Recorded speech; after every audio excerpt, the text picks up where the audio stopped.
Of Eureka. This is BOZA and Planning Commission, but this is a workshop today on floor area ratio. So today is Tuesday, June 13th. It is 5 o'clock and we are in the auditorium. So this is just kind of a follow-up on what we had discussed a couple meetings ago. And it all originated, as far as FAR, it originated from our public hearing that we had on Wall Street properties. That's right. So in our books, we have specific lot sizes in different residential zones. The thought process was, do we really need that? Are they really necessary? Does it make sense today? And would it behoove the city to move to something like floor area ratio? So that's what this workshop is about today. I did hand out another little bit of information for FAR. It is coming from a specific city, so it's an example of what they use. I thought it was kind of helpful just because it is a checklist and it does address more than one property or more than one building on a particular property, as well as garage, sidewalk, those sheds outside, that type of thing that are related to a structure that would be on a particular lot size. So I guess the question really is, do you all feel like this is something that we should pursue? Does it make sense? I know we're doing this workshop. I think it's important, but we've got to get some additional information. We talked about, how many, in particular residential zones, how many buildings could you have? Could we have a maximum of 2 buildings? Maybe in R3, maybe it would be different. What makes up a house? Is that 500 square feet? Is that a minimum of 1,000 square feet? I mean, those are some things that if we were to do this and present this, we would need to consider. Right. Well, one of the things that always surprises me is when, does anybody here, everybody look at Data Scout? You ever looked at Data Scout and see how and our lots, our title properties, it's like a geometry student was writing up the borders, because it's like every shape imaginable. Matter of fact, I have a neighboring property behind my house that had to get surveyed. And I noticed the surveys take literally 100 feet from my garage door. And it was a 1 foot wide spike area. I looked on Data Scout and it goes out for 1 foot all the way back out to the ravine, but it's only 1 foot wide. And it's like, I don't know what the people that created these titles and the land things were thinking, but that's one thing that makes this footage area ratio, because it's not on a grid. Our town is not on a grid. It's on as you go down, it gets even stranger. You go downtown and try to figure out, okay, who's where and what's where, and then you got people, well, that's my grandpa's land, or this was this, and this was the survey, but the Data Scout even shows even more strangeness as far as all the lands. And so I don't think the word standard lot size in Eureka applies. Even though we have it in our code, I don't think they're all over the place, from extremely minute that we ran into with that subdivision where they just had some kind of strange agreement that wasn't, by anybody, and we had that where they wanted to put houses and there was just not enough room, but that kind of stuff is apparently pretty pervasive as far as what I can see just looking at Data Scout. And if the city ever did changed its boundaries and actually increased its, its in annexed areas outside, south on 23 South, it gets even weirder looking. So it's not just inside our boundaries, it's really this whole area. And I don't know if it's because time, or maybe back in the 1800s they used some other method that made it look really weird, but like I said, I don't want to pass that on. So I think that I agree that's why I say the footage area ratio to me would be easier for us, because these lot sizes are so strange. I mean, you got a section of your lot that you couldn't even use for a doghouse, So yeah. So would this take the place of what's in our code book, or would you still be able to come and get a variance if you didn't want to do this? I think it should take place of, because I think there needs to be a standard. You look at something like this checklist, and I'm not saying that our checklist has to look exactly like this example, but I think it would make things a lot easier. I think administratively it would make it a ton easier, because what would be, really honestly, what would be the advantage of somebody coming to get a variance if we had a minimum size,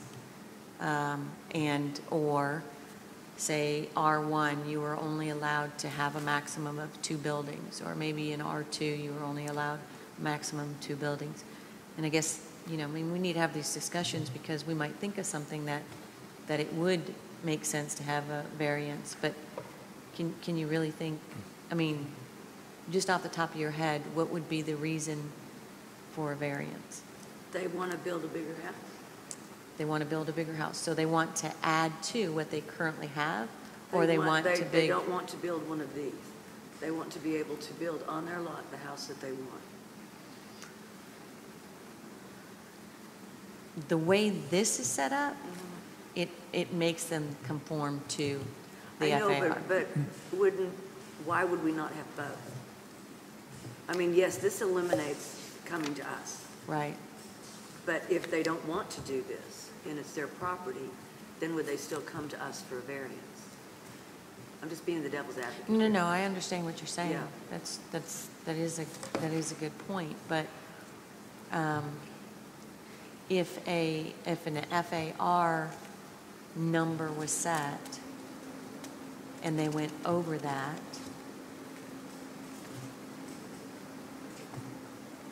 I don't know.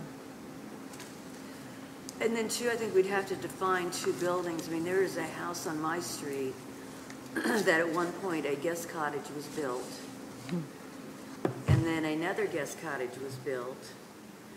And my understanding, you cannot have 3 residences on one lot. And of course, they were never asked to tear the third one down. You mean this is in existing code right now? This is not an existing code, it exists, but it's my understanding the third unit is not, you can only have so many on a lot. Now, I don't know where that is. I don't even know if it would be in our code. I don't think I see that anywhere in our code. But then, how many, when you talk about buildings, are you talking about a house and a garage? Right. Are you talking about 2 houses? What are we talking about? Well, and that's another thing that we would need to clarify. Does it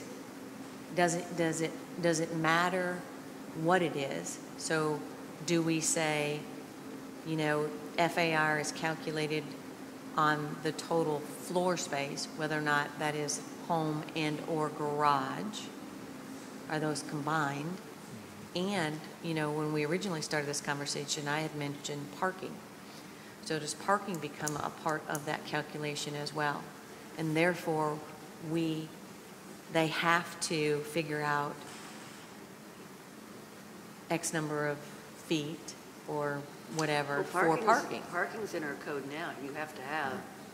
Correct. But what I'm saying is, if we said that your FAR on a residential lot included all building and parking, that would be calculated into that FAR. So we could set our FAR at whatever we wanted. Could it be building only, and then they'd have to figure out whether or not they have enough parking, or could we do building and parking included. Do we have an existing minimal number of square feet in I a haven't- lot I to haven't found build anything. a house on? So R1, I didn't bring my book. R1 is minimum 4,000 square foot. 4,000. And then R2 and R3 is minimum 10,000 square foot. Are you talking about the lot side of the building size. on the lot? No, the actual The lot. lot, okay. Oh, Actual yeah, yeah. lot. Yeah. Well, one's 8, one's 10, Yeah. and is the other 4? I think R1's 4. 4, okay. Yeah, another caveat in that is the subdivision covenants, right? Because that was one thing that was kind of interesting. The Supreme Court came through and upheld, or not upheld, but did a thing recently. I gave a copy to the city attorney, but he hadn't made a statement about it yet. But it was referencing to the short-term rental stuff. But what it said in there, it said unless these subdivision covenants specifically prohibit something, you can do it. So that's what, that was recently in the Supreme Court thing. With the thing on Thomas Street several years back, You gotta get close to that. where the covenant said you could not have commercial, buildings, and they want to put a B and B. And so supposedly Ms. Lee gave us an opinion saying, that the city code overrode the bill of assurance in a subdivision. Okay. Yeah, I mean, that was several years back. Yeah, well, that's what I'm But saying. That's I was what, thinking, I thought, bill of assurance would override, but Yeah. evidently that's the city, that Ms. Lee's always said that, but, it kind of makes sense what you're talking about. Yeah. right, because I know in our subdivision, we have ones, you can only put one house per lot. That's Yeah. correct, and no less than 700 square feet. Right. Just Yeah. in the So- pines. So that, like I So said, you guys are in the same? Ah, yeah, we live in the same one. okay. He doesn't have a dog, but he's always walking. I don't know what that's about, but. That's funny. Have night commitments.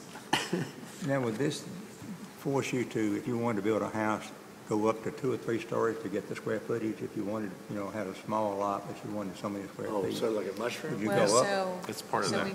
we talked about, I know Kyle had mentioned what is currently on our books as far as, is it 2.5 stories? I think it's 2, we established it was 2.5 stories. So we'd still have to, we'd either have to change that or we'd have to abide by that. Right. Is that everywhere, just in the historical district? I think it's everywhere, Is isn't that it? everywhere? 2.5 It's in the top. stories is the max? Yeah, I believe that's right. In all residential, I believe so. That's interesting. But Is is that- it I guess commer- that's is it because of the downtown too? aesthetics? Now or no? I mean, I know there's existing buildings downtown, but was that done for any future build at 2.5, or is it, do you think it's just residential only? So I wonder if it's commercial too, I think it is just residential. residential, okay. Yeah, that's a whole. So, I mean, there's a lot of things that this would affect and that we would have to think about. The other thing that I know Peter's not here for the workshop, but the other thing that Peter had mentioned before, and that as I was reading through this information on FAR, there is one of the original intents of creating an FAR for a particular city or town was so that there was some control over utilities. So you think of sewer and water. okay. How does having 4 buildings on a lot affect that system as opposed to just having 1 building on that lot? So, if you were looking at, and again, this is in a wonderful world, if we were looking at a brand new town, they could plan for expansion. So that water system or sewer system would be in better shape than what ours is. Right. So if I have a property in residential 1 and I have enough room to put 2 or 3 buildings, could I do that? And if everybody did that, would it mess up our water and sewer system? Yeah. That's right. So- My assumption, talking to Simon over at the Public Works, and I don't know, I said, I'd really like to know where the loading is. And I used the word loading in terms of where are Stations. we at a current capacity of our water system and the current capacity of our sewer system. And it kind of like, I got a word game out of him, but I never got an answer. So I'm just not sure if, I'm worried about that because we still have people that I'm hearing from some of the public comments from last night that are on a waiting list for sewer line hookup. I didn't know there was a waiting list, but apparently, I didn't know there was a per waiting one of list these either. locals said there's people waiting for years to get Well, on that's probably the. they're trying to get sewer, probably, I mean. Yeah, trying to get Well, I mean- sewer, but it's kind of like, and they're in the city limits. Well, I'm in the city limits, got a septic tank. Yeah, so I guess, I always thought it was just a given that, you just put in the request and you get it, Well, now, right? you're talking about that, if you want to put 3 houses on a lot, but you have to have a septic tank, then you can't, your You have to field, have so your much field lines, I room, mean, yeah. you may say, well, your field Yeah, lines, and your yeah. perk test said you're going to have 1 house, I mean, the only other option would be to, we talked about our forms and updating each one of those. I know one of the biggest things, and we'll get into this during the meeting, but it was getting department head approval. Can we do that there? So, that would be Public Works. Right. Is this lot able to, have another household on it running sewer and water? Yeah, Or are you further out, right. and how much room do you need for a septic system, from the one that's existing already on the property? And, once that determination has been done, there should be a sign off from from those particular departments. So, Kyle, how apt do you think HDC is to, if we did this, to approve this style?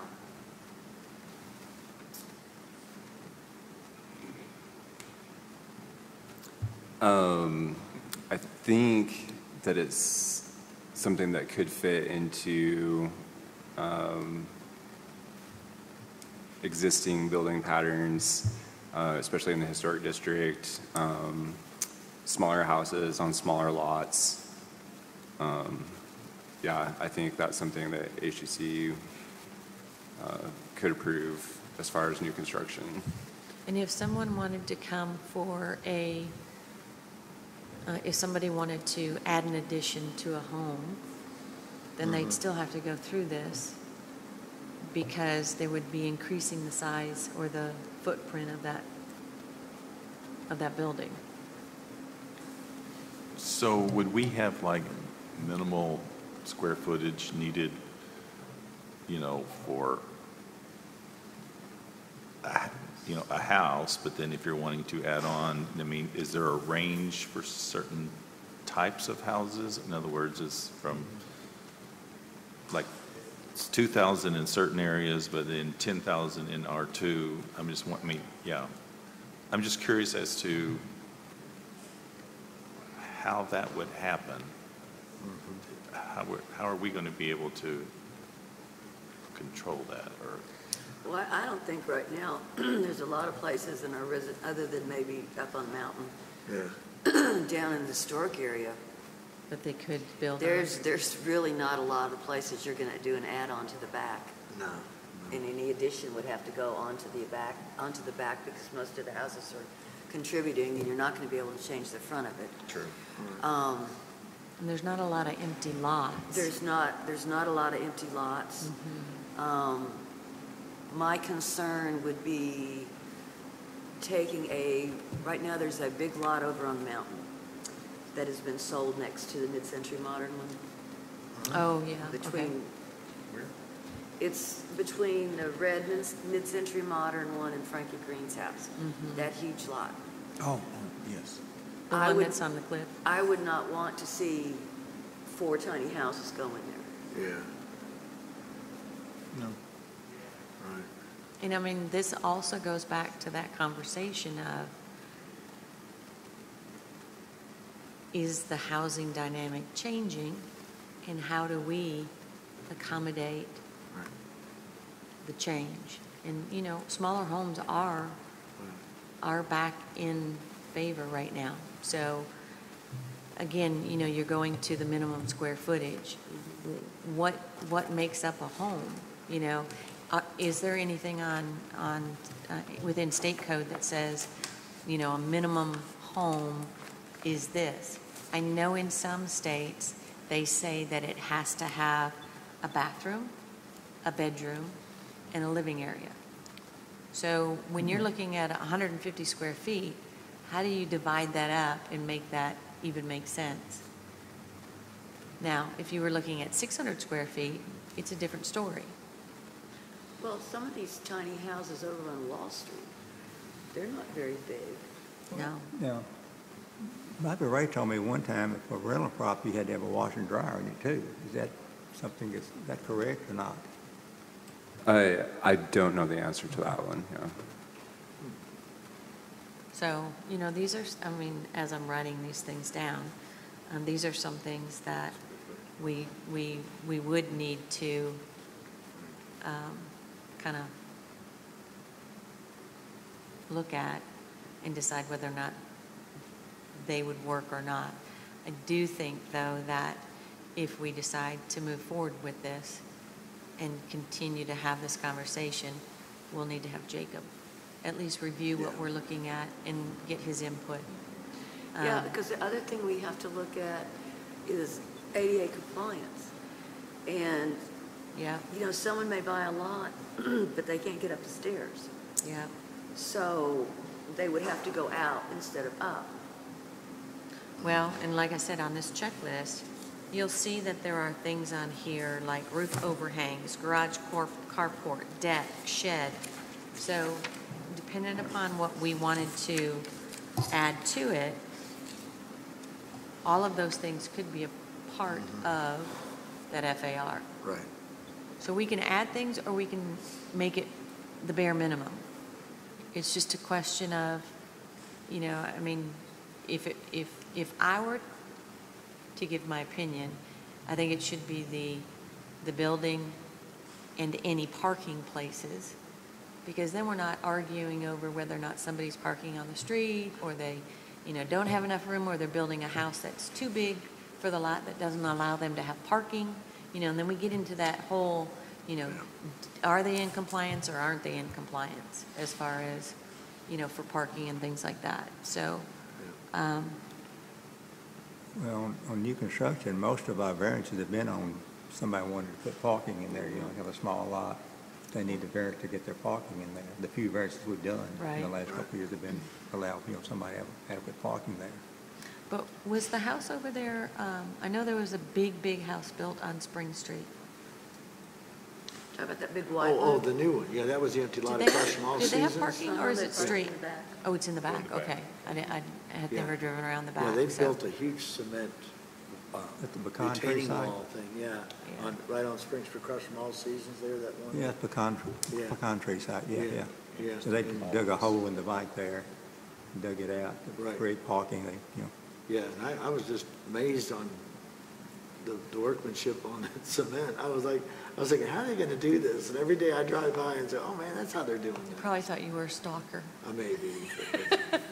I'm always There goes that interested guy again. in that angle, that engineering, that in Eureka, it's so, and I talked to engineers that have come visited Eureka, and they said, well, how do you do that? How do you, you know, and they'd ask me, well, I don't know, I'm not an engineer, but I'm telling you, there must be a statement when a builder finishes the house, they must sign here, and we're released out of all responsibilities, because, you know what I mean, I can't. Well, see, Boza required them to redesign that house, to save Sure. Pecan Tree, so they Yeah. actually cut back. Yeah, they had to cut, but yeah, but it's just several- amazing the amount of engineering and I guess gall, also, to be able to put a house on some kind of angle like that, you know?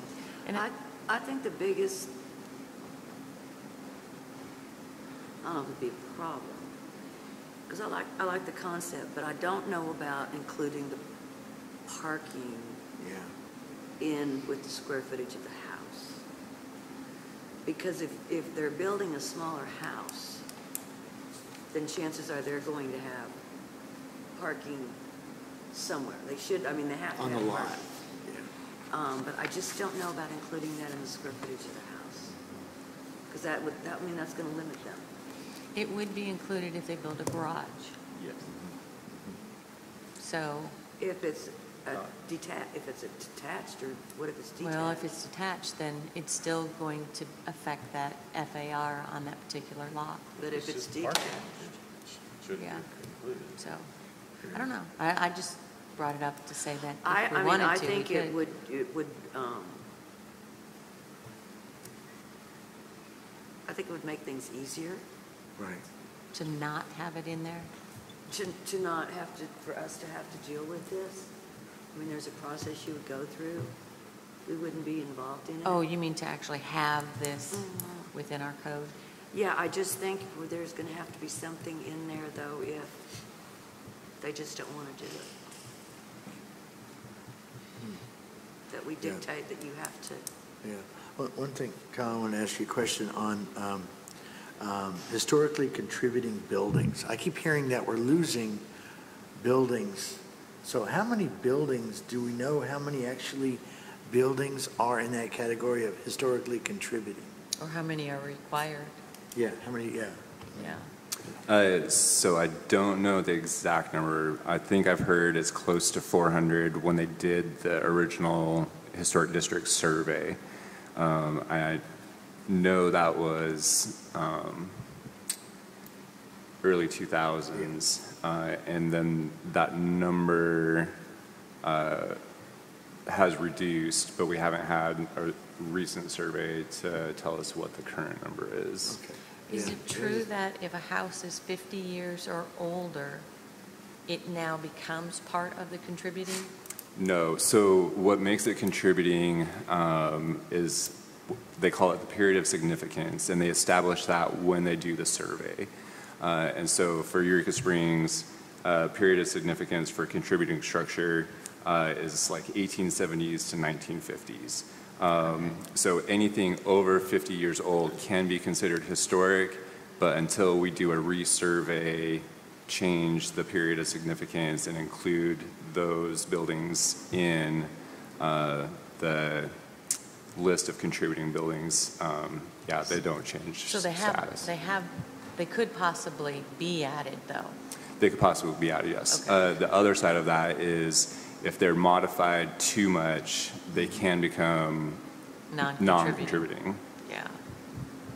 Okay. There's something else I wanted to say about this. I think I forgot it. What was Kent Turner talking about in issues of Fayetteville's hazardous? On the tiny homes? Uh-huh. I thought one of his topics was whether or not somebody could get a conventional loan for that type of building. Because I think there was, and I may be completely off on this, but I thought he said something about they were being built by a builder and then they were being sold. Right. And there was an issue over There the is an issue. It's just- size yeah, or the lots right. or something, whether or not the people that were wanting to buy could actually buy with a conventional loan. And I think right now they can't. Yeah, I thought that's what it was. That's what, because I can't, anyway, there was something to do with the foundation. It has to be, according to the mortgage companies or whatever. Be fixed. Yeah, it has Yeah, to it's be a gotta be fixture. And fixed. these are considered movable. Movable. Looks like a trailer park. Like yeah. Yeah. So they had to be So- fixed to a foundation to be able to get a standard mortgage that the Fannie Mae and all that could contribute to. So you couldn't get one on a tiny home if it was. So mobile homes Yeah, don't have to fit into? No, can't get mobile homes don't fit that. They have to. So we have to require that they be built on a foundation. Yeah, and I think I think there's only one, is it R3 that allows mobile home park? We only have one mobile home. I think we only have one. We only have one, but it does allow. But I think that in the other two zones, they have to have a permanent foundation. Yeah, and Yeah, I'm pretty R1 and sure. R2 has to be a permanent Right. foundation. I think mobile homes are only allowed in mobile home zone, but I'd have to double I check. think we only have one zone, do we, in the entire town, don't we? Yeah. So, Yes, manufactured homes are allowed in R3. Okay. Okay. And then you have to, do the whole, how many can you have per acre and whatever. How many R3 zones are there? I mean, Yeah, now yeah. I think it's just Yeah, one. there's a city ordinance now, something about mobile homes being parked on properties, that they can't be parked on properties temporarily, they have, Well, yes, It's they a did mobile pass home that. park district. I didn't know we had one. Uh-huh. And there's also, in any other, what was which ones are, once they're gone, they're gone? The weekly rentals. R1 for sure. Yeah. For mobile homes, right? Yeah, and then I would have to double check on R2. Yeah, I thought that's what that was, so. So anyway, it's, it's an option for us. I think, the goal is to make it as easy as it possibly can be. I think we went round and round and round on Wall Street. Wall Street isn't the only place that has smaller lots than what right. our book currently states is the minimum. This is to help us, but it's also to help future planning commissions. But I do think, again, we need to establish a minimum square footage.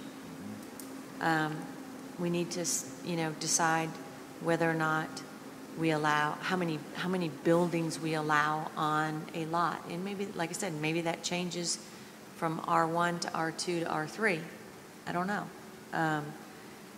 We need to at least understand or have something written in this particular, say, a checklist that would allow Public Works to go look and say, can this particular line handle an additional home or this size home? I think that needs to be there. And you mentioned, could they still come for a variance? So that's one thing too. Yeah, because we're not in the business, the planning commission isn't in the business of approving a design. Right. That's Right. HDC. But I think all of these things would also help HDC. Oh, yeah, it definitely, but it would be Aesthetic. you have to look at what the use of the property is currently.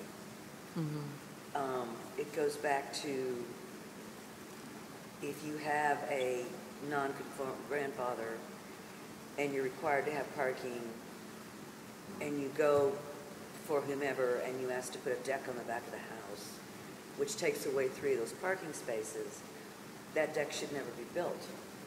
So once it's approved and it's built, it's like we've got to look at the use of what all this is for, or what it's currently being used for. But see, if you included parking on your FAR, then that might solve that issue, and they may not have room for that deck. And I'm just, again, Yeah, just 'cause throwing that out parking's there. Parking is in code, you've got to have it. Yeah, when you do well, it. Right. garage and carport. So, there's other, we could come at this probably 15 different ways, but, we need to at least, They can always come for a variance. Yeah. and we do need to involve Jacob just I because. agree. So, can you think of anything else that, can you think of anything else that we should consider while we're looking at this? Do we know any FAR cities that are within 150-mile radius that maybe, I was just curious if there's something that's close enough to travel to and we could visit know. and talk to them? Any idea? Do we have any, do you know of You any probably have towns to that send a letter to everybody and say, Yeah, hey. do you comply to FAR? Right. Yeah, I'm not aware of any that are currently using it, other than the examples in the packet. But yeah, I'd have to do some research on that. Okay, I'm just curious. That would help if we had something that maybe had been in place a year or something, but no, I'm agree with the times are changing, and so it's really, I listened to a guy talking about where we're going to be in 2050, and cars may not be part of our lives. It's really weird to think about that, but that's maybe a possibility. Well, we're talking about small homes here, but some towns are talking about tearing down small homes and building mega mansions on them. Right, I exactly. mean, it's, depending where you are. It's a big thing, Little Rock, now in one of the old subdivisions, first subdivision out by the country club, they're buying 2 houses, tearing them down, and putting a 3-story house right next to a 1-story house. Yeah. I mean, it's just pitiful looking. We got this thing where you look over in the guy's, yard there, and in the old part of town, there's no setbacks. Right. So, they build right by your property line and you look over in your backyard. That's right. Yeah, I saw I mean, that. it depends on where you are, whether you're trying to get small or you're trying to get bigger. Yeah, in Nassa Bay, when we had a hurricane come through and it flooded all the old houses, they tore the old houses down, and the developers built these large houses that were taking up 2 lots. Yeah, yeah. So, yeah, it's amazing. It's like, Or sometimes they just, like, there was this neighborhood in Houston called West University. It was a lovely lots of old Yeah. oak trees. And sometimes it was just a nice little house, and they would tear it down, and there'd be no yard. yeah, Yeah. just the whole thing with the house, yeah. Do that. Houston has no zoning. No. You can build, my son lives there, he's got a warehouse right beside his house, the guy stores his antique cars in. He's got, and the lot's so small, he's, 4-story high. Then look out, 3-story look out on this damn metal roof there with the guy's got a metal shed there, you got, antique cars in. Big balcony, look, yeah. They were doing that in Fort Worth, too. They were going into the old neighborhoods and tearing out the little ranch homes and then building the giant, because they could, There's money, yeah. got the money to do it. I don't know if that's what's going to happen here, but again, this isn't for us today. It's for 50 years down the road. And how do we make it easier on the next commission that comes in, and the city, for that matter, too. I think it's definitely worth pursuing. Yeah. Okay, so based on what we've talked about today, do you all, well, look who's here. Jacob, Are you coming for our meeting, or are you coming for the next one? Are you coming for our workshop, or are you coming for our meeting? Hey, will you come up to the mic? See, are you in trouble already? We've got a few minutes, and we are discussing, I hope, is his mic on? Mic check. Yep, good, okay. Here we go. All right, so one of the items that we have on our list this year is doing floor area ratio. So when we discussed, or when we had the application come to us on Wall Street for the 2 small homes, those lots are small. They had to come to us because they needed a variance because it doesn't meet what's in our book as far as the size lot.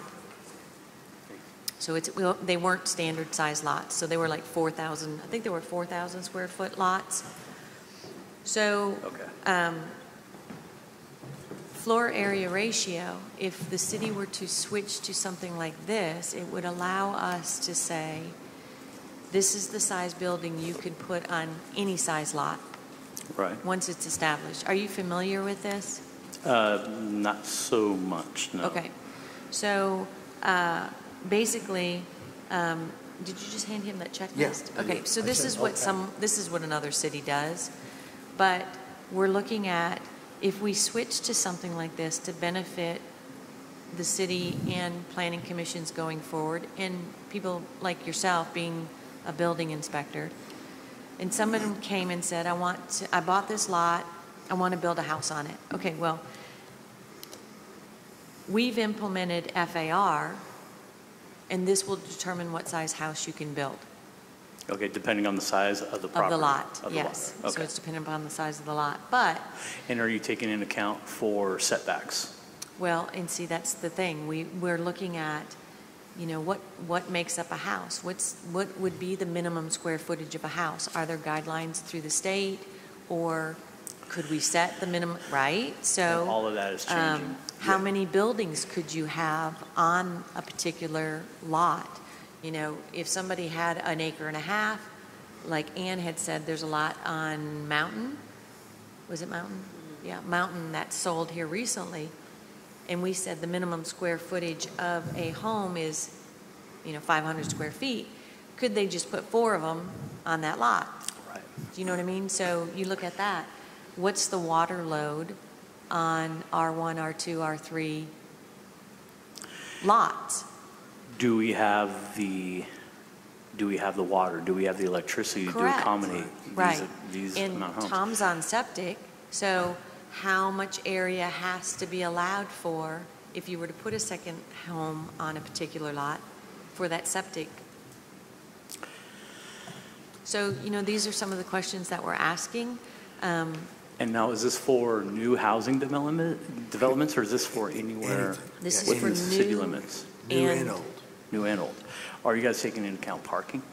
Well, see, we had that discussion. Because- And I said, So I can tell you this, with the new international code and what the requirements are for sizes of homes that are being allowed to be built, that's changing very rapidly.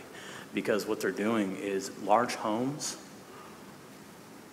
are really being downsized tremendously. So small homes is the new thing. Right. Building smaller homes, putting a smaller footprint is what's happening. There's Right. International Code Council's actually released small home building requirements for code. And okay, that's, so they're saying a small home is this many square feet, and it has to have a bathroom, a bedroom, and a living space? it has to at least accommodate 70 square foot for a habitable Per sleeping person? area. Okay. Per room, per Okay, and I sleeping think I read area. some of that too. Yes. So. It's got to meet a certain height requirement for ceiling height. It's got to meet certain egress. It's got to be accommodating. Kitchen really can be as small as you want it. It ultimately depends on the sleeping room size. Living room can be small as you want it. Kitchen can be small as you want it. But if you have to have at least adequate accommodations for a sleeping room. Okay.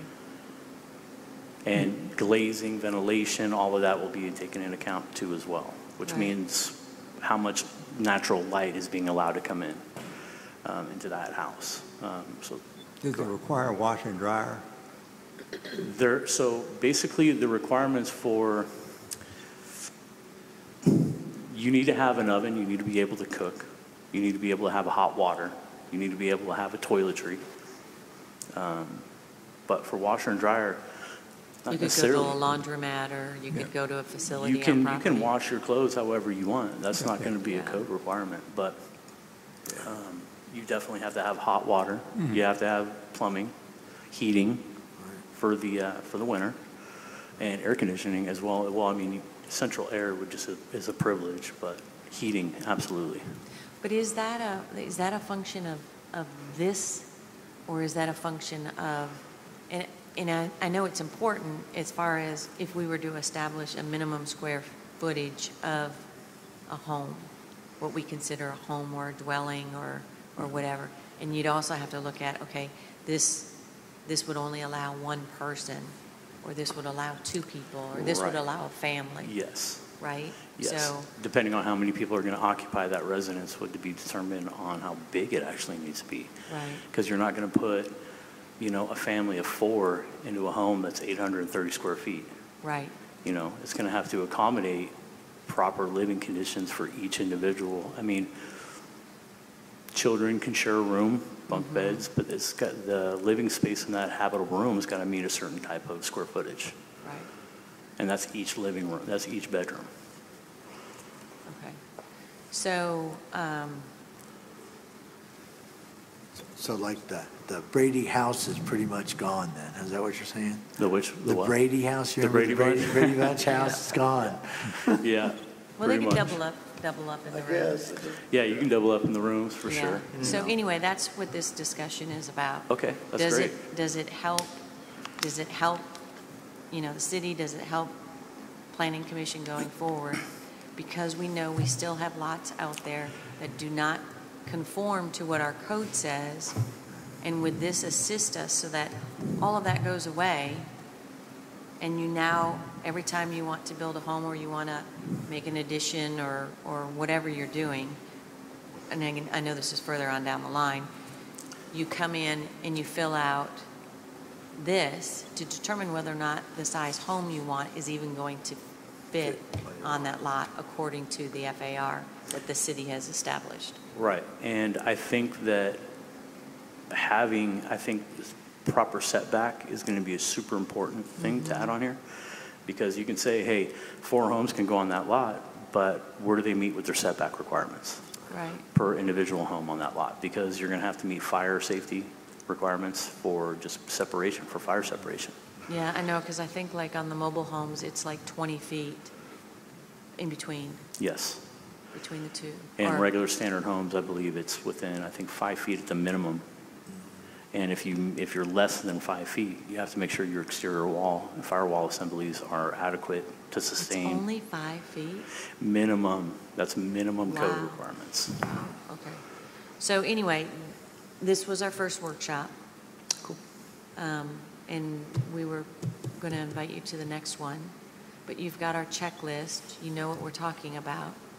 Excellent. So, I think the biggies are what is a minimum, setting a minimum square footage for a home. What Right. would it be in Eureka? Or would it change from R1 to R2 to R3?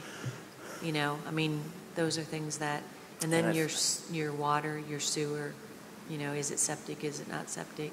And I haven't like really sat and read through every single item on here, but they've listed quite a few of them out on their checklist, You know, to get the basics started. And if I'm just speaking frankly here, can I speak frankly? Sure. Is that okay? So, building and developing is wonderful. I'm all for it, okay? Trust me, it's my job. But making sure that we have adequate water supply, proper water sewage, Right. proper infrastructure, proper electricity outage, we need to make sure that we have these things in place before we just start allowing a lot of development. If we're losing the amount of water that I'm being told that we're losing, Yeah, that's concerning. right. Controlling that, building our infrastructure, developing it before we allow increased amount of building, because if you tell somebody, hey, look, you got this amount of square footage to build on, you can build 4 homes. Right. That's 4 separate, I know. meters that we're going to have to deal with. That's a lot of service lines. That's a lot of electricity. That's a lot of different things going on in there.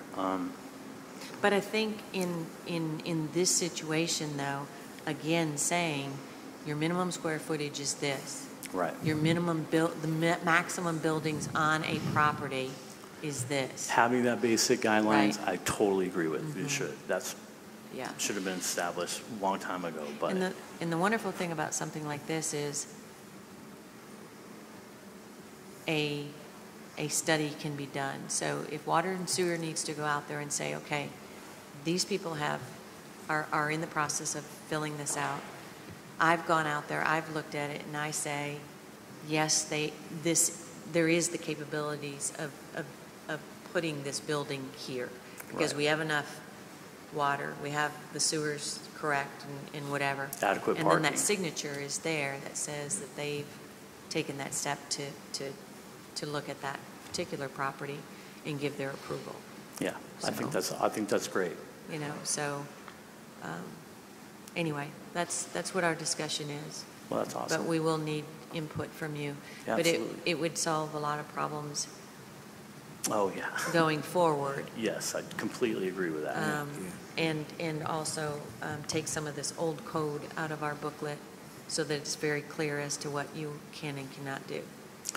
Did you guys hear about the website and all the Civic Plus? Yeah, The I new said website. I watched the video last night.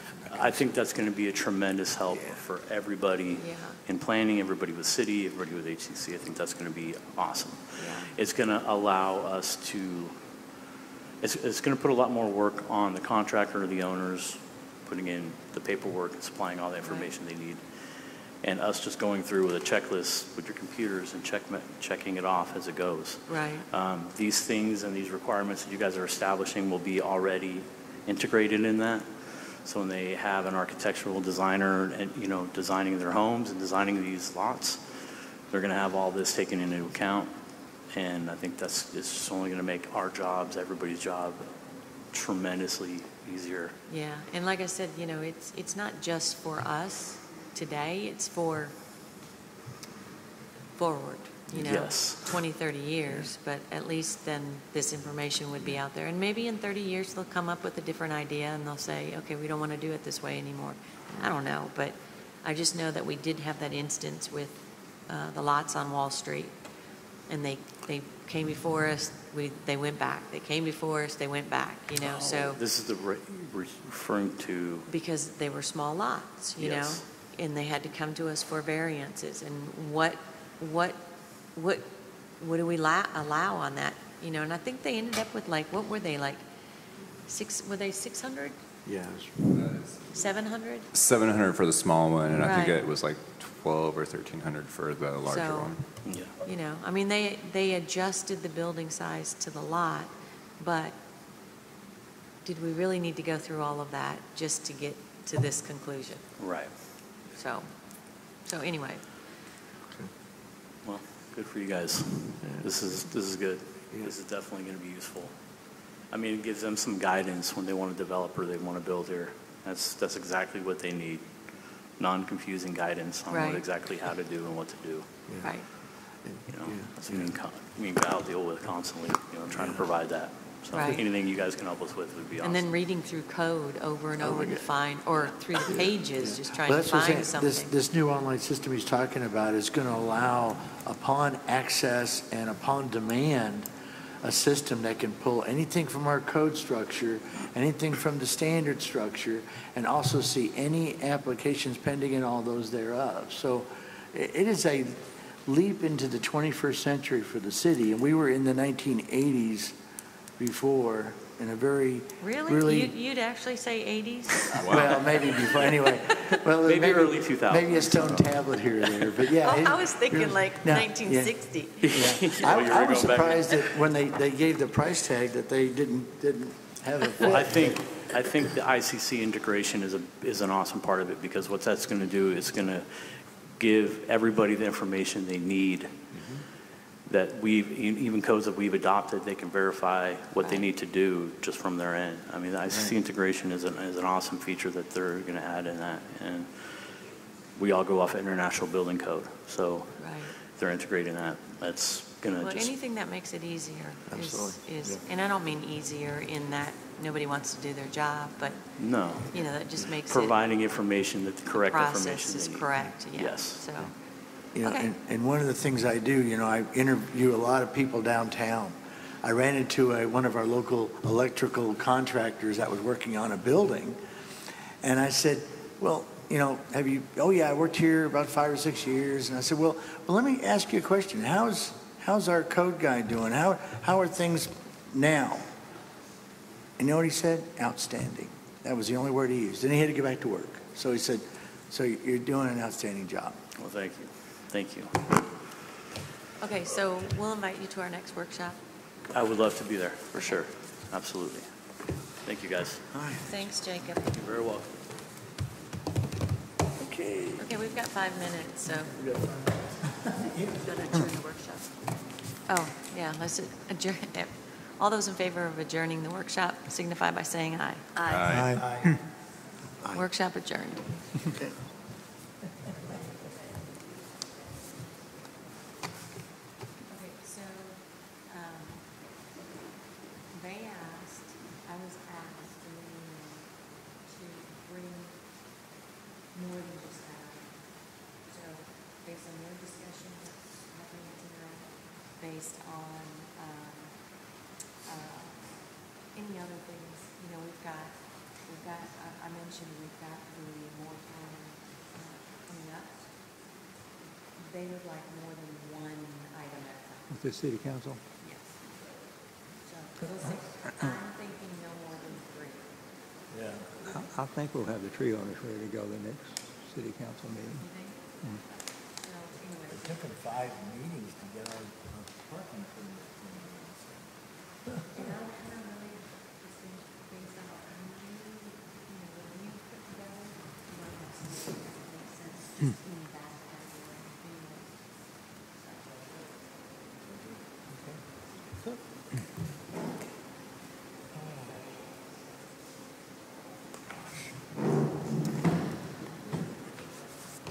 we're done.